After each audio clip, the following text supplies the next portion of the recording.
Allez, on est parti pour le point actu hardware du jour. Aujourd'hui, mardi 25 mai 2021. Au programme, on parlera de Knockout City avec un lancement canon pour ce jeu qui est actuellement dans sa phase de gratuité, puis passera payant. Je suis allé chercher le prix parce que ça m'intéresse, mais pour l'instant un départ canon. On va parler de Steam et de consoles portables. On avait une petite news il y a quelques temps parlant de Steam sur console. C'était peut-être ça qu'il voulait dire. On sait pas trop quoi en penser de cette fameuse console portable et c'est pour l'instant rien d'officiel. Mais ça peut avoir du sens. On va parler un petit peu crypto-monnaie et la Chine qui commence à faire des choix assez forts. Salut Marla. Du coup, des choix assez forts de la Chine vis-à-vis du Bitcoin principalement. Alors, tout un tas de mesures qui font que ça risque de d'avoir un impact assez significatif sur le Bitcoin. Après, à savoir quel impact exactement, seul l'avenir nous le dira. On va parler un petit peu de stockage avec des disques durs toujours plus rapides. On parle bien ici de disques durs avec des débits plus grands que jamais et des capacités de stockage aussi plutôt intéressantes. Avis aux futurs mineurs de Chia, ça peut être pour vous. Ça doit être très cher, mais ça peut être pour vous. On va parler d'une souris très légère qui devrait être à un prix attractif, même si pour l'instant on n'a pas le prix. On va parler d'un casque, un de mes préférés, qui est en promo. Encore une fois, peut-être pas le prix le plus bas jamais vu, mais un prix très intéressant pour un casque vraiment haut de gamme. On parlera de water cooling avec des prix sur le système de water cooling InWin qu'on avait vu alors du coup la semaine dernière, si je me souviens bien. Petit point processeur autour d'Intel qui nous annonce des trucs sympas sur son futur. Et on finira avec les cartes graphiques, toujours des larmes de sang. Et Samsung qui étend sa gamme de moniteurs étranges. Un moniteur qui fait un mix entre un écran de Smart TV et un écran de PC. Un choix un peu bizarre. Mais bon, j'imagine que s'il lance ses produits, c'est qu'il y a un public pour. En tout cas, pas moi. On commence du coup direct avec Knockout City, le jeu d'Electronic Arts qui est sorti depuis le 21 mai, qui est dans une période gratuite pendant 10 jours pour permettre à un maximum de monde de tester le jeu. Et ils ont franchi la barre des 2 millions de joueurs. Alors, c'est forcément énorme comme lancement. Mais bon, il faut aussi garder en tête que ça fait beaucoup de joueurs en peu de temps, certes, mais lancé dans une période temporaire de gratuité de seulement 10 jours. Donc forcément, il y a beaucoup de gens qui essayent pour savoir si derrière, ils ont envie d'investir dans ce jeu. À savoir qu'il sera payant par la suite et du coup, il devrait être autour des 20 euros. Donc à voir combien de joueurs passeront le pas de débourser de l'argent pour continuer à jouer à ce jeu. Salut Crowfish. Euh, Moi j'avoue que j'ai joué au jeu. J'ai joué pas là pendant la version gratuite, mais j'ai joué à la version bêta. C'est vrai que c'est un jeu qui a quand même beaucoup de potentiel. Encore une fois, ça a le potentiel de devenir un jeu compétitif. Du coup, forcément, dès il y a de l'e-sport, une scène et forcément, pourquoi pas des stars, c'est quelque chose qui peut permettre à un jeu de vivre vraiment dans le temps. Je suis un peu sceptique de cette idée de rendre le jeu payant. En vrai, c'est c'est quand même étrange et c'est un risque si trop peu de joueurs décident de passer le pas et de passer à la caisse pour continuer à jouer, passer période de gratuité, le jeu va mourir lentement et du coup ne jamais développer de scène compétitive, tout ça. C'est un risque que ne prend pas un jeu gratuit en restant vraiment accessible à tout le monde. En plus, là, il a l'avantage d'être multiplateforme. Donc vraiment, il est sorti sur tout et sur les consoles aussi. On sait que voilà, des jeux gratuits sur les consoles peuvent vite être un carton du fait qu'ils sont gratuits et si derrière il y a encore une fois une scène compétitive, tout ça, ça booste forcément l'attrait pour le jeu. Et c'est le genre de jeu qui peut très bien fonctionner avec un shop cosmétique, du coup à base de microtransactions, qui en général met plutôt bien les studios. Donc je trouve ça étonnant. Je trouve que c'est quand même un risque. Après, ils peuvent toujours. Certains ont fait ce choix-là de commencer payant et de finir gratuit. Ils peuvent toujours redevenir gratuits à un moment si le jeu ne décolle pas ou si la base de joueurs n'est pas assez importante. Je trouve ça quand même un peu du un peu du grid de la part d'Electronic Arts qui n'est pas à son premier coup d'essai de vouloir voilà, tirer le maximum d'argent possible d'un titre. Donc un peu déçu. Personnellement, je ne mettrai pas 20 € dans le jeu. Clairement, en tout cas pas dans un premier temps. Le jeu est bien, il y a plein de... C'est fun à jouer avec des potes, c'est vraiment sympa. Mais 20 € pour ce genre de titre, pas méga convaincu. Encore une fois, moi j'ai beaucoup joué à League of Legends, donc pour moi, le modèle de League of Legends d'un point de vue économique, c'est le plus sain possible pour un jeu à vocation compétitive, parce que ça permet d'avoir un accès à tout le monde du jeu, une partie payante qui n'apporte que du visuel et donc aucun gain. Et du coup, ça permet aussi d'avoir une scène compétitive qui se renouvelle et qui continue à créer des nouveaux talents en permanence du fait de la gratuité du jeu. Mais bon, Electronic Arts, c'est pas trop sa façon de faire en général. On connaît, hein, ils sont quand même, ils ont déjà abusé des microtransactions. On leur a déjà posé des questions qu'ils voulaient pas entendre et visiblement ici on retourne sur cette idée d'aller chercher un maximum d'argent d'un titre. Encore une fois, ça n'enlève rien au jeu. C'est un très bon jeu, c'est un jeu qui est sympa et qui a l'avantage d'être sans violence et accessible à tous les publics, vu que c'est un jeu de ballon. Donc c'est plutôt, l'idée de base est plutôt bonne. On continue avec des infos selon quoi Steam serait en train de travailler sur une console portable. Alors on nous annonce des noms étranges, du genre le Steampal. Pas méga convaincu par ce nom. Nom de code Neptune. Le nom de code est plus stylé que le nom de définitif, c'est dommage. Et effectivement, ça fait écho aux infos qu'on avait eues, enfin les déclarations même qu'on avait eues du grand patron de Steam qui laissait entendre que Steam allait arriver sur console. Ça semblait très flou à l'époque. Il avait dit en gros que Steam allait arriver sur console et que d'ici la fin d'année, on comprendrait ses propos.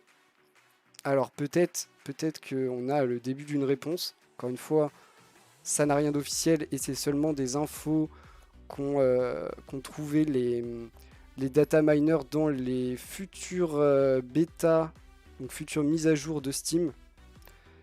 Mais visiblement, il y aurait des indices qui laisseraient en tout cas penser qu'une future console portable made in Valve du coup pourrait arriver.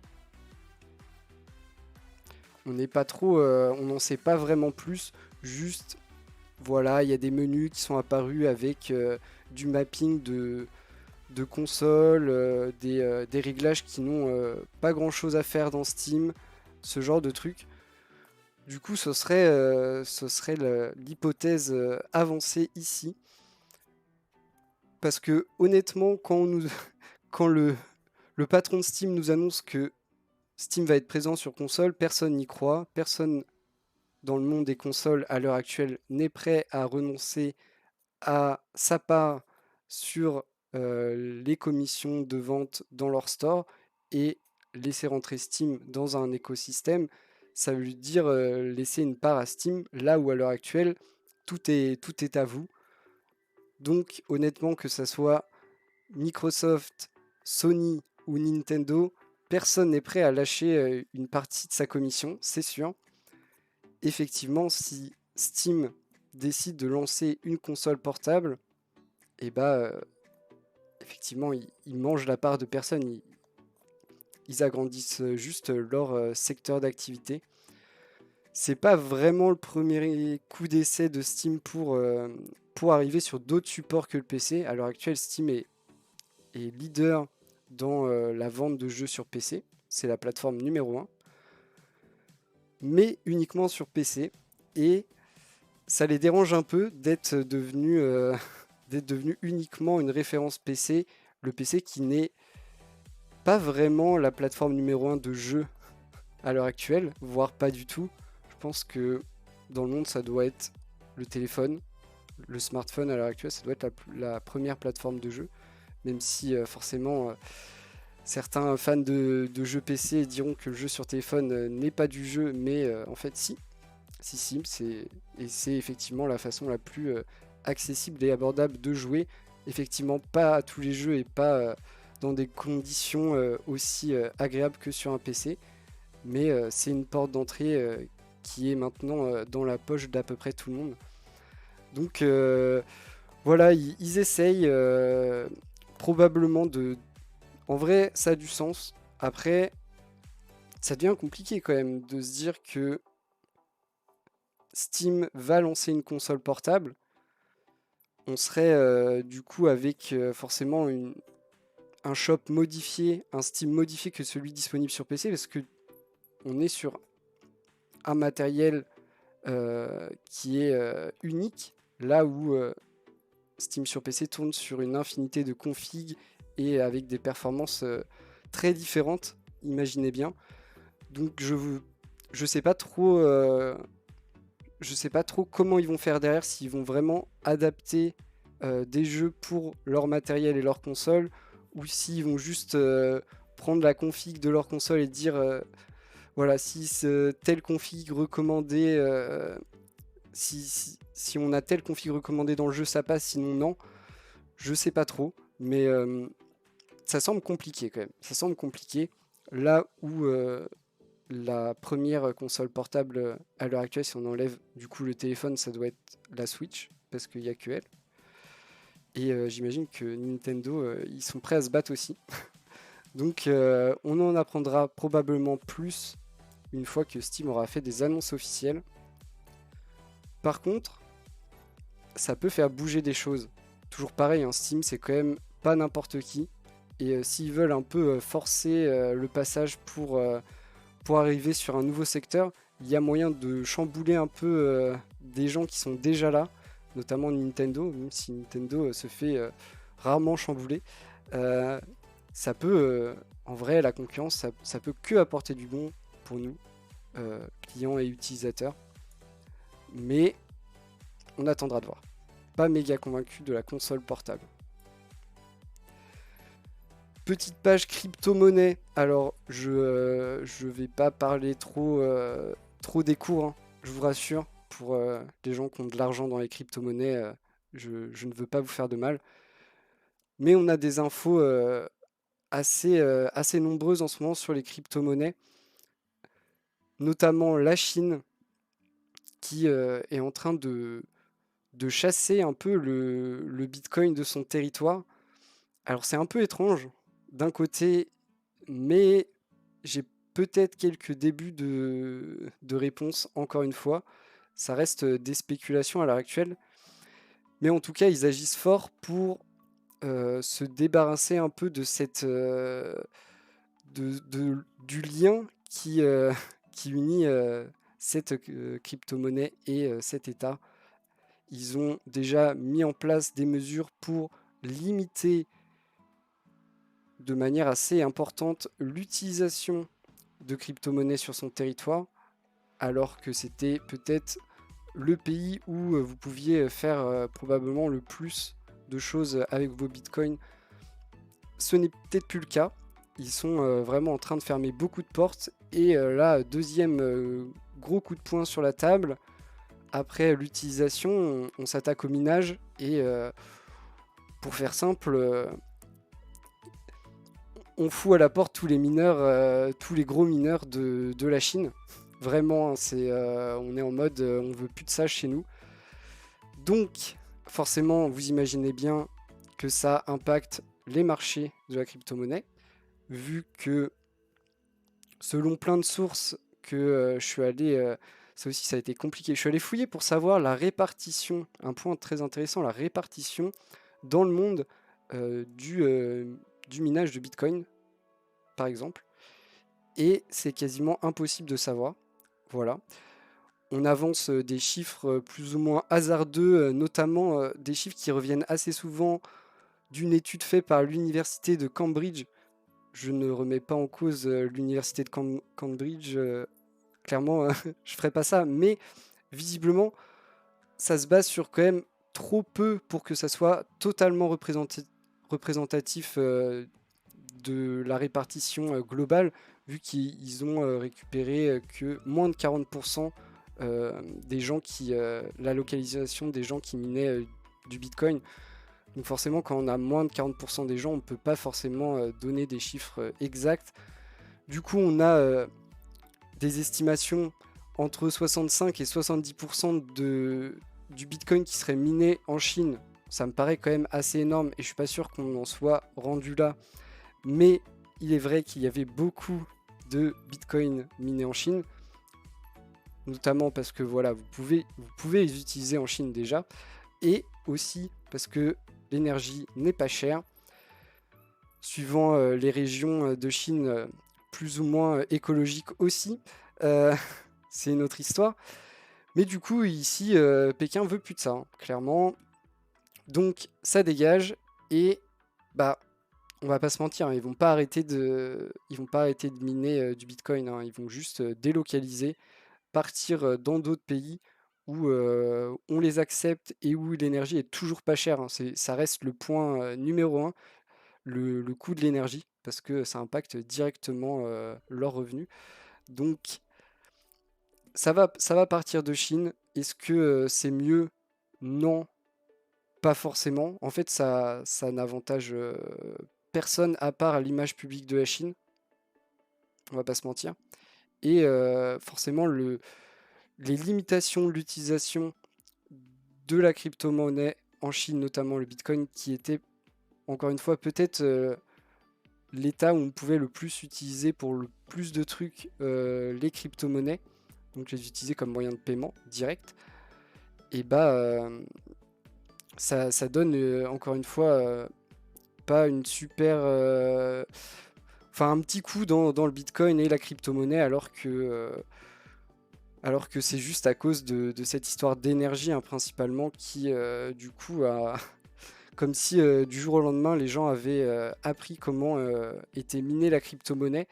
Moi ça me sidère un peu que les gens aient fermé les yeux si longtemps, et que maintenant que voilà, pour le commun des mortels, le Bitcoin demande beaucoup d'énergie, et bah tout le monde essaye de laver un peu son image et de dire mais non, mais arrêtez, moi je suis écolo, du coup j'enlève le Bitcoin. Il vaut mieux trouver des solutions plus, plus pérennes pour le long terme. Le Bitcoin ne va pas disparaître, il vaut mieux trouver un moyen d'installer ces infrastructures de minage dans des zones où l'énergie est produite de façon éco-responsable, notamment à base d'éolien et d'hydraulique, qui sont à l'heure actuelle probablement les meilleurs moyens de créer de l'énergie propre.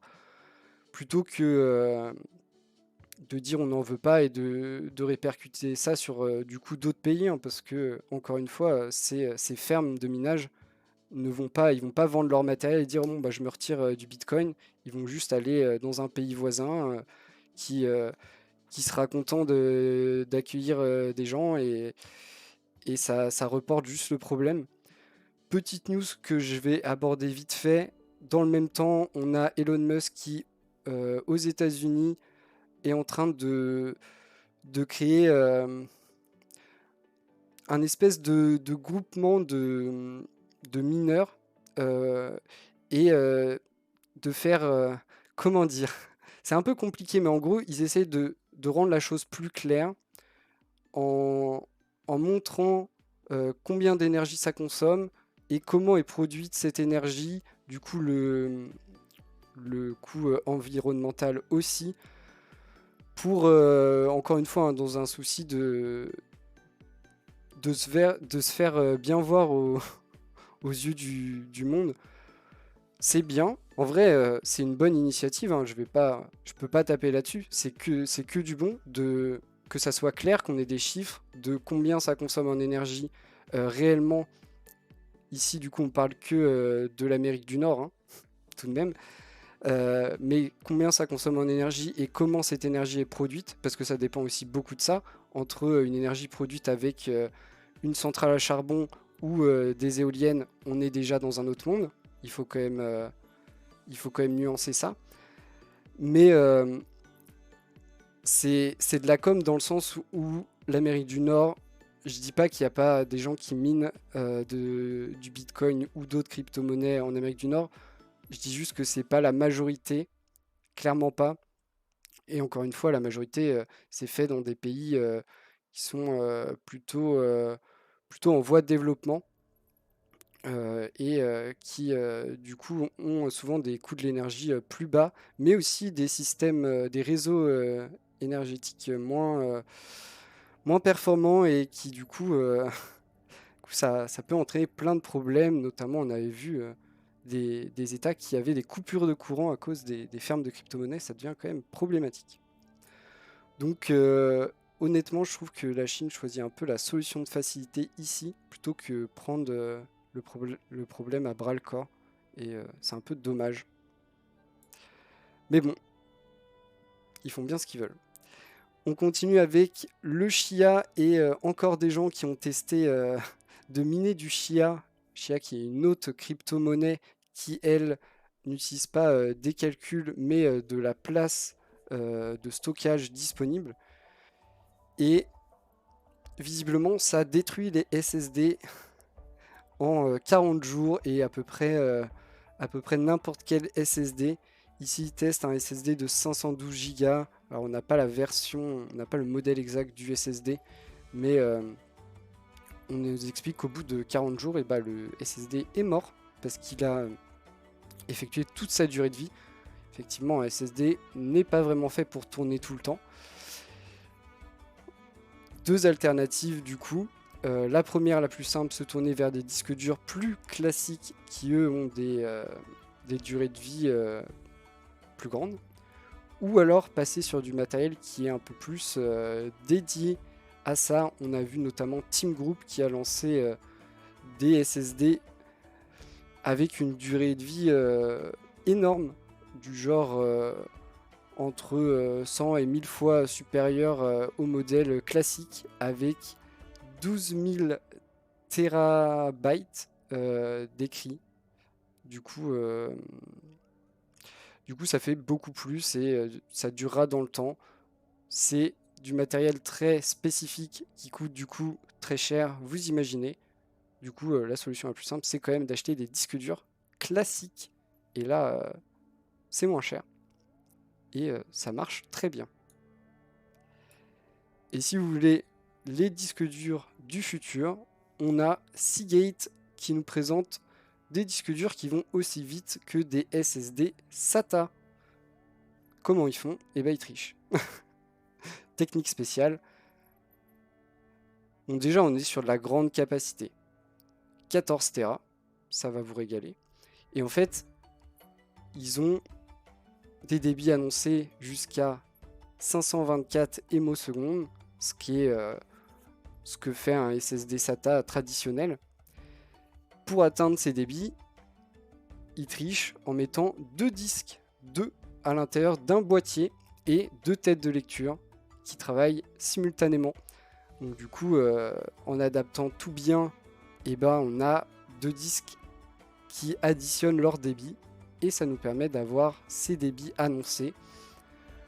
Bien sûr, ça impose plein de trucs compliqués, notamment assembler tout ça sous une atmosphère composée d'hélium, hein, pour avoir un fonctionnement optimal.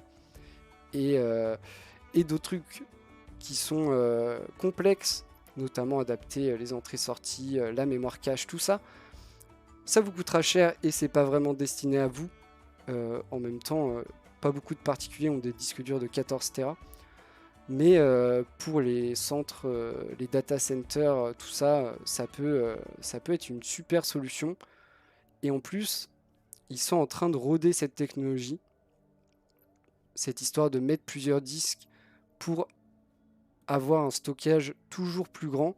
Et du coup, ici, on a 14 Tera à base de 2 disques de 7 Tera.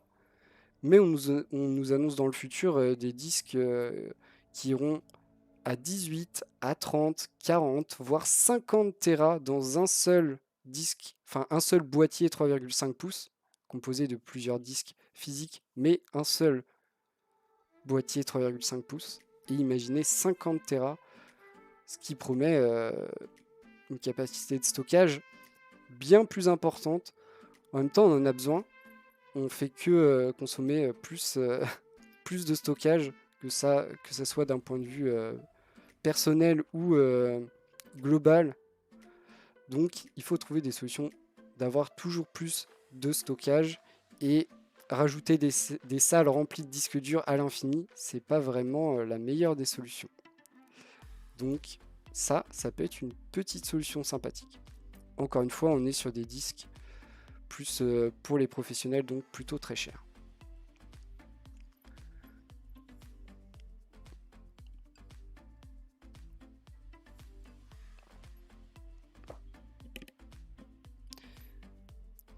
Ok, on continue avec une souris. La marque c'est Cougar et le modèle c'est Airblader. Un design vraiment atypique, mais on va chercher la légèreté. Elle affiche 62 grammes sur la balance. Et en fait, elle est composée de 2 parties. Là, on le voit mieux. On a cette première partie ici et la deuxième partie qui traverse là et sur laquelle reposent les boutons et la molette. Alors l'intérêt de ce design, c'est d'aller gagner du poids, en vrai, sans avoir recours aux traditionnels petits trous partout dans la coque. Ici, on choisit de faire 2 morceaux qui s'assemblent et des parties creuses à l'intérieur. C'est plutôt nouveau, en vrai. C'est la première qui choisit... En vrai, souvent, soit on choisit les trous, soit on choisit d'avoir des coques pleines, mais du coup assez fines. Là, on choisit ni l'un ni l'autre. On choisit de changer, d'innover. Et je trouve ça plutôt bien. Après, d'un point de vue ergonomie, faut tester. Parce qu'avoir un trou comme ça, moi, ça me... Autant tous les petits trous, ça me stresse pas. Mais là, avoir un trou comme ça, je sais pas. Je me pose la question. Bon, sinon, on est clairement orienté gaming. En même temps, faire des souris légères pour la bureautique, c'est pas non plus l'idée. Du coup, toutes les caractéristiques qu'on veut pour du gaming, avec un capteur optique ultra performant, les DPI qui vont bien, la fréquence de rafraîchissement énorme pour être à la frame, tout ce que vous voulez. Je suis un peu déçu de ne pas avoir le prix, j'aurais bien aimé savoir. Souvent, Cougar, c'est du matériel assez milieu de gamme, compromis performance et prix accessible. Du coup, c'est intéressant et j'aurais bien aimé savoir à combien pouvait être cette souris. On ne le sait pas encore, je suis allé fouiller sur le site du constructeur, mais pas d'infos. Une fois que je saurai, je vous le dirai. Mais en vrai, plutôt intéressant, juste d'un point de vue ergonomique, faut tester, quoi. Mais vu que les clics ont l'air assez ressortis, peut-être qu'on sent pas le trou. Je sais pas. On continue avec un de mes casques préférés, ce Logitech G Pro. Alors, bien sûr, casque avec micro. Ici, on est dans sa version la plus accessible. On est filaire, on est en stéréo, on n'a pas le son surround virtualisé. Mais il est à seulement 75 €. Honnêtement, c'est du casque haut de gamme. C'est vraiment du casque micro haut de gamme. Si les gens se plaignent de votre micro en vocal et que vous êtes prêt à mettre 75 € dans un casque haut de gamme, c'est peut-être fait pour vous. L'avantage du fil, c'est que c'est compatible avec tout. Donc PlayStation, Xbox, Nintendo Switch et bien sûr le PC. Donc ça vous régale, confort optimal, qualité top, finition premium de chez Logitech G Pro. Vraiment, vraiment du très très bon matériel. Ici pour un prix assez accessible pour du haut de gamme. Seulement 75 €. Après certains diront que c'est cher, mais on est quand même sur des objets un peu premium. On va aller assez rapidement sur ce water cooling qu'on a déjà vu avec ce design plutôt innovant. Cet énorme ventilateur sur cette partie qui est le water block qui va se placer sur votre processeur. Donc pas de compromis ici sur les performances. On a bien sûr ici le modèle 360 avec 3 ventilateurs. Et on a des prix. Et étonnamment, c'est très agressif comme prix. Encore une fois, on est sur des modèles vraiment axés performance. On a un premier prix à 110 € avec, du coup on l'a pas, le modèle 240 et 125 pour le modèle 360. Ce sera disponible entre le 17 et le 30 juin. C'est pas c'est une sacrée plage. On n'oublie pas que c'est du RGB, hein, donc 110 € pour du kit de water cooling 240 RGB. C'est très ok, surtout quand on pense que celui-là il sera vraiment au rendez-vous pour refroidir. Il n'y a aucun problème. On a du ventilateur à foison et même sur le waterblock, ce ventilateur énorme qui est assez innovant. Continue avec le futur d'Intel et deux news sur le futur d'Intel aujourd'hui. D'abord, la future connectique pour la prochaine génération de processeurs avec le socket Intel 1700. Un format revu. Il ne montre pas le format ici? Ok, format revu, du coup on passe de quelque chose qui est à l'heure actuelle carré à quelque chose qui est un peu plus rectangulaire. Forcément, en changeant tout ça, on est obligé de changer aussi les fixations pour mettre ce qui le refroidit. Du coup, on change tout ça. Et dernier point à prendre en compte, c'est que les futurs processeurs seront moins épais, moins hauts que à l'heure actuelle. Cette illustration vous le montre. Vous voyez, on passe de ça à l'heure actuelle à ça, qui est moins épais. Du coup, il faudra revoir les fixations. Ce qui est embêtant. En vrai, c'est embêtant. Parce que ça veut dire que votre matériel à l'heure actuelle n'est pas compatible. Donc il faudra tout changer et tout racheter. Même si peut-être que d'ici là, on aura des petits kits pour rendre tout ça compatible, on l'espère. Certains ont déjà annoncé des kits compatibles alors que ces processeurs ne sont pas encore disponibles. Ça me tue. Et petit point qui n'est pas abordé ici mais que j'ai vu passer. En même temps, visiblement, Intel a fait une petite collab avec Cooler Master pour développer des kits de water cooling avec des modules Peltier à l'intérieur pour faire le transfert de chaleur. Intéressant, on verra. Ça fait longtemps qu'on parle de modules Peltier dans des systèmes de refroidissement pour processeurs, mais jusqu'à maintenant, sans grand succès. Ça c'est dans plus longtemps, mais toujours chez Intel avec Meteor Lake qui sera du coup la 14e génération, donc on a le temps, on est encore à la 11e à l'heure actuelle. Mais on nous informe déjà que cette 14e génération sera gravée en 7 nanomètres. Là on sait que à l'heure actuelle pour les processeurs de bureau on est sur du 14 nanomètres. Pour la prochaine on sera sur du 10 nanomètres. Et là on nous annonce que pour la 14e on sera sur du 7. Et on a fini de les designer. Donc c'est une étape de franchie. Il faut encore faire un tas de prototypes pour arriver à un produit final, hein, forcément. Mais on est plutôt content de savoir que ça progresse aussi au niveau de la finesse de gravure chez Intel, là où ils ont à l'heure actuelle un peu de retard. Mais déjà, les 10 nanomètres feront plaisir quand ils arriveront. On nous informe aussi qu'il y aura de la DDR5, on l'espère, hein, sur la 14e génération, j'espère bien qu'il y aura de la DDR5. Et du PCI Express 5.0, ça aussi, j'espère bien.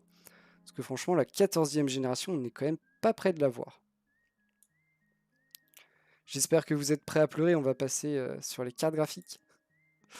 Déjà, on va parler vite fait de cette carte sur laquelle je suis passé très rapidement hier parce que ça me faisait beaucoup de mal. Et je vais y repasser très rapidement parce que ça me fait toujours beaucoup de mal. On est ici en présence d'une 1660 Super, un modèle qui est pas au top et pas dernière génération, clairement. Disponible, je sais pas si elle l'est encore à l'heure actuelle, je suis même pas sûr qu'elle le soit encore à l'heure actuelle, on le verra après, à 610 €. Petit rappel, elle est sortie quand? On nous dit pas.